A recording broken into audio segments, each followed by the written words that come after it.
ಇದು ಅದು ಏನು ಪ್ರಾಧಿಕಾರ ನಿಜವಾಗ್ಲೂ ಗ್ರೌಂಡಲ್ಲಿ ಏನು ನಡೀತಾ ಇದೆ, ಏನಿದೆ, ಎಷ್ಟಿದೆ ನೀರು, ನಮ್ಗಳಿಗೆ ಎಷ್ಟು ಬೇಕು, ಅದನ್ನು ಅರ್ಥ ಮಾಡ್ಕೊಂಡು ಈ ಥರ ಆದೇಶಗಳನ್ನು ಕೊಡ್ತಿದ್ದಾರೋ ಇಲ್ವೋ ಅನ್ನೋದು ನನಗೆ ಡೌಟ್ ಆಗಿದೆ.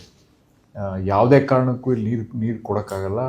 ಇಲ್ಲಿ ಬೆಳೆದು ನಿಂತಿರೋ ಬೆಳೆಗಳಿಗೆ ನಮಗೆ ನೀರಿಲ್ಲ. ಈ ಭಾಗದ ಜನರೆಲ್ಲರೂ, ಇಡೀ ರೈತರು ಎಲ್ಲ ಜೀವನ ಅದ್ರ ಮೇಲೆ ನಿಂತಿದೆ.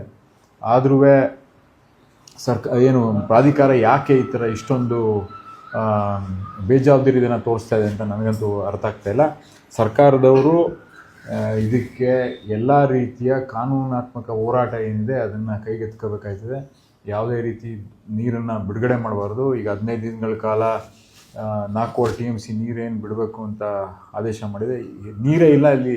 ಈಗ ನಿಮ್ಗಳಿಗೆ ಗೊತ್ತಿರೋಂಥದ್ದು, ಕಳೆದ 3-4 ವಾರದ ಮುಂಚೆ ಇಲ್ಲಿ ನಮಗೆ ಜಾನುವಾರುಗಳಿಗೆ ಕುಡಿಯೋಕ್ಕೆ ನೀರು ಕೇಳ್ತಾ ಇದ್ದೀವಿ. ಅಲ್ಲಿಂದನೂ ಕುಡಿಯೋಕ್ಕೆ ಈ ಕೆರೆ ಕಟ್ಟೆಗಳು ನೀವು ಹೋಗಿ ನೋಡಿದ್ರೆ ಎಲ್ಲೂ ಕೆರೆ ಕಟ್ಟೆಗಳಲ್ಲಿ ನೀರಿಲ್ಲ.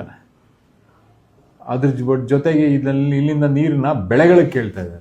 ಸೊ ಅದೇ ನಾನು ಹೇಳ್ತಾ ಇದ್ದೇನೆ, ಗ್ರೌಂಡ್ ರಿಯಾಲಿಟಿ ಏನು ಹೇಳಿದ್ನಲ್ಲ ಇದನ್ನೇ ನಾನು ಕೇಳ್ತಾ ಇರೋದು. ಗ್ರೌಂಡ್ ರಿಯಾಲಿಟಿ ಕುಡಿಯೋಕ್ಕೆ ನೀರಿಲ್ಲ ಅಂದರೆ ಅಲ್ಲಿ ಬೆಳೆಗಳಿಗೆ ನೀರು ಕೇಳ್ತಾ ಇದ್ದಾರೆ ಅಂದರೆ ಅದನ್ನು ಅರ್ಥ ಮಾಡ್ಕೊಂಡು ನಮಗೆ ಅದು ಹೆಂಗೆ ಪ್ರಾಧಿಕಾರದವರು ಆದೇಶ ಮಾಡಿದ್ದಾರೆ ಅನ್ನೋದು, ಅಥವಾ ನಾವು ಅದೇ ಆ ಡೀಟೇಲ್ಸ್ನ ಕೊಡೋದ್ರಲ್ಲಿ ವಿಫಲರಾಗಿದ್ದೀವ, ಅಥವಾ ನಮಗೆ ಅವ್ರುಗಳು ಬಂದು ಇಲ್ಲಿ ಡೀಟೇಲ್ಸ್ ನೋಡ್ತಾ ಇಲ್ವಾ?